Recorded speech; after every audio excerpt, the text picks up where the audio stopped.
Bernardo Batis en su momento fue funcionario en la Ciudad de México. Hace tiempo grabó un programa en el canal de Buzón Ciudadano. Interesantes declaraciones, porque desmenuza de una manera literal a uno de los expresidentes que van a estar a juicio el 1 de agosto. Usted, si pone sí, es a juicio. Si pone no, es que no quiere que vayan a juicio. Porque se ha cuestionado que el presidente Andrés Manuel López Obrador ya dijo que va a votar en contra. Por eso, pero eso no indica que todos votemos en contra, ¿verdad?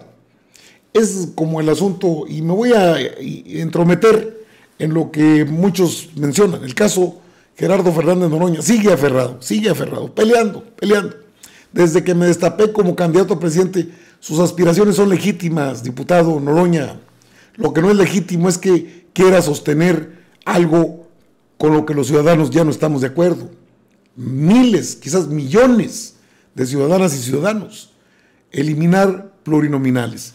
¿Para qué queremos minorías que luego son no contrapesos, son verdaderos golpistas al interior de las cámaras, tanto de diputados como de senadores? No, es que sí hay la ley lo permite. No, sí, la ley lo permite, pero una cosa es la ley y otra cosa es una reforma. La evolución política del país nos lleva a cambiar las formas. No se puede mantener tantas personas. Digo, hay muchas ecuaciones que se pueden hacer. ¿Por qué no cambiar a 12? Hay 300 distritos. Poner 200 distritos y que la primera minoría sean 100 distritos. Algo parecido a lo que procede con los senadores. Y se quedarían 300. Suficientes para un periodo legislativo. Luego, pues hay fotos, hombre, donde se están durmiendo. Pero bueno, usted y sus aspiraciones, y pues ya le llaman traidor a la 4T. Es un asunto serio, pero está aferrado. Está enganchado con todo esto. Que desde que se destapó, usted tiene derecho, como todas y como todos, a ser aspirante. Eso es en el 24. Ahorita lo que urge es aprobar las reformas. ¿No está de acuerdo? Pues quédese callado. Ah, no, pero quiere engancharse. Órale pues. ¿Cómo nació Morena? ¿Qué pasó con Vicente Fox? Esto es algo que usted no se puede perder. Fíjese que le digo, en este caso es Bernardo Batis Vázquez, un luchador social de los tiempos del presidente AMLO, persona muy cercana al presidente Andrés Manuel. De hecho, le llama por su primer nombre, como le llaman sus amigos. Claro que hay compañeros youtubers que también le llaman Andrés. Yo le digo Andrés Manuel López Obrador, presidente de México, jefe del titular del Ejecutivo. ¿Qué dice Bernardo Batis en una reflexión muy interesante? Vamos a verla. A ver, don Bernardo, ahí lo tiene usted. Le digo que es del canal Buzón Ciudadano. Vamos a escuchar esto. Les decía yo que más o menos al año se casó con Martita. Martita lo primero que hizo fue una gran fiesta con Elton John en el Alcázar de Chapultepec y empezó ella a tomar las riendas. Ninguno de los dos servía para mucho, pero tenían el poder, manejaban el dinero, tenían al Estado Mayor Presidencial y las buenas relaciones que hubo con el gobierno de la ciudad, encabezado por Andrés, empezaron a venir a menos. Empezó Fox a cometer errores, arbitrariedades, a decir barbaridades porque no le da mucho su caletre. En cambio, Andrés empezó a tomar medidas eficaces de inmediato. Estableció un buen gobierno. Para mí fue un gran honor estar como parte de ese gobierno en la Procuraduría de Justicia del Distrito Federal. Hicimos bien las cosas. Ese gobierno cambió a la ciudad. Desde el temblor de 85, el centro histórico era un desastre. Se había dejado abandonar. La avenida Juárez, que era uno de los orgullos de la ciudad, estaba convertida en un campo de bombardeo, los edificios todavía derruidos, mucha destrucción, y en todos lados había poca acción ciudadana. Los anteriores jefes de gobierno, con excepción de Cuauhtémoc Cárdenas, habían hecho muy mal las cosas, muy mal. Entonces, Andrés inmediatamente empezó a trabajar, ni un día todos los días a las 6 de la mañana empezaba a trabajar. Y Fox todos los días a las 6 de la mañana, pues seguramente estaba entre sus toallas de 4,000 pesos y entre sus sábanas de 2,000. Y la diferenciación se fue marcando. Cuando a Martita se le ocurrió que podía ser presidenta, que no nos los merecíamos, pero hemos tenido peores que ella, después de Fox.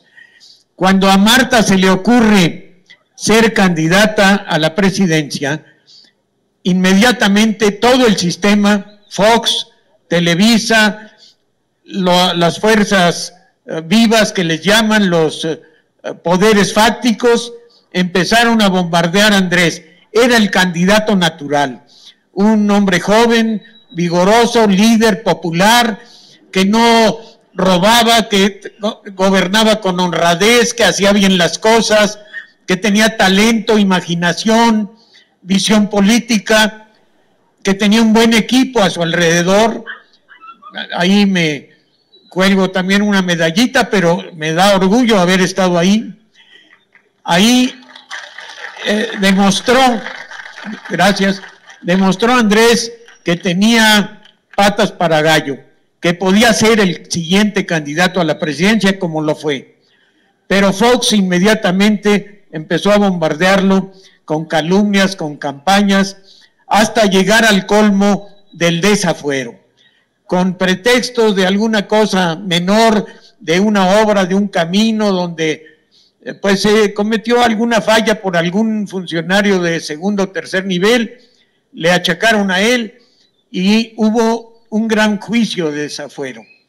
Andrés dijo el mejor discurso que se ha dicho en la Cámara de Diputados, en su propia defensa. Pero antes del discurso reunió a lo que yo podría decir es la célula madre de Morena. ¿De dónde nace Morena? Ese mitin gigantesco que llenó no solo el Zócalo, sino 20 de noviembre, Pino Suárez, 5 de mayo, Madero, alrededor las calles, la Alameda, el Paseo de la Reforma. Era una multitud verdaderamente impresionante, la más grande que se ha reunido en la Ciudad de México, pidiendo el apoyo, más bien dando el apoyo a Andrés Manuel para que no fuera víctima del desafuero. Él llega a la Cámara de Diputados a defender su propia causa, como repito, con el mejor discurso que se ha dicho en la Cámara de Diputados, escuchado por todo México. Ahí se detuvo la actividad en muchos lugares, en todos lados, para oír ese debate histórico que no hay que olvidar. Es nuestra historia cercana. Y en ese mitin del Zócalo, para mí, para mi sentimiento, ahí nace Morena. Todavía no se llamaba así, todavía no sabíamos qué iba a suceder después, y las cosas se van desenvolviendo muy rápidamente. A pesar de su extraordinario discurso, la Cámara de Diputados le quita el fuero constitucional que lo protegía de los atropellos del Ejecutivo, y él dice: ya no tengo fuero, renuncia, pide una licencia a la jefatura de gobierno y les dice públicamente: si quieren apresarme, llevarme a la cárcel, estoy en mi casa, en un departamento de Copilco, cerca de la universidad, en un departamento de clase media. Como él siempre ha sido modesto, de clase media, nunca se ha enriquecido con el poder, y ahí se sentaba en las mañanas, salía al parque que está cerca de su casa a platicar con la gente que llegaba en ríos, y si hubieran querido detenerlo, y si hubiera sido cierto que él había cometido un delito por el cual lo desaforaron, ahí estaba listo para que lo llevaran a apresar. Unas panistas despistadas, pasándose de listas, pagaron una fianza que él no aceptó, por supuesto, pero lo que no querían era que fuera realmente a la cárcel. No querían que no lo fueron a prender. Mejor renunció el subprocurador que lo acusó, luego el procurador Macedo de la Concha, o Conchudo de la Mesa, no me acuerdo cómo se llama. Mejor renunció él, y Andrés seguía ahí sentado esperando a ver si lo iban a prender. No se atrevieron. Al poco tiempo regresó al gobierno y ahí nació la idea, el impulso inicial de Morena. Él es Bernardo Batis. Lo dejé deliberadamente para que escuchara el conocimiento de un personaje que estuvo en su momento como en la terna para ser fiscal general de la República. La Cámara de Senadores decidió por Gers Manero. Quizás pesaron los títulos, quizás pesó la historia del propio Gers Manero, pero este hombre sería un relevo extraordinario en la Fiscalía. Por dos cosas, o por muchas cosas, pero dos en especial. Conoce la historia de Morena, hasta la médula. Está metido en la Cuarta Transformación. No tiene un puesto de primerísimo nivel, pero es un conocedor del tema de seguridad. Y si no es un doctor como o en Harvard o alguna entidad educativa extranjera, alguna universidad, pues creo que tiene mucho corazón, que es lo que requiere Morena en estos momentos. No requiere vulgares ambiciosos que se cuelguen del presidente. Requiere personas como estas, que narran cómo fue la formación de lo que hoy conocemos como Morena. Ni siquiera tenemos dirigentes a la altura de la Cuarta Transformación, y sin embargo se ganó mucho con el presidente López Obrador. Bernardo Batis creo que sería una persona que puede con el paquete facilito. Pero bueno, eso no depende de nosotros. Igual, pues, ¿por qué no la propuesta, no? Podría ser, al fin y al cabo, propuestas se pueden escuchar. Porque, bueno, pues, tiene un conocimiento agudo de lo que es y muy claro de lo que es la Cuarta Transformación. Conoce la historia reciente y obviamente la historia del país.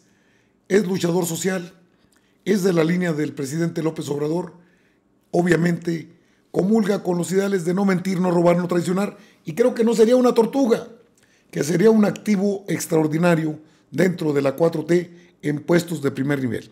Bernardo Batis, maestro, narra cómo fue aquel evento cuando pidió licencia, no lo desaforaron, no se atrevieron, no se iban a atrever como no se atreven ahora.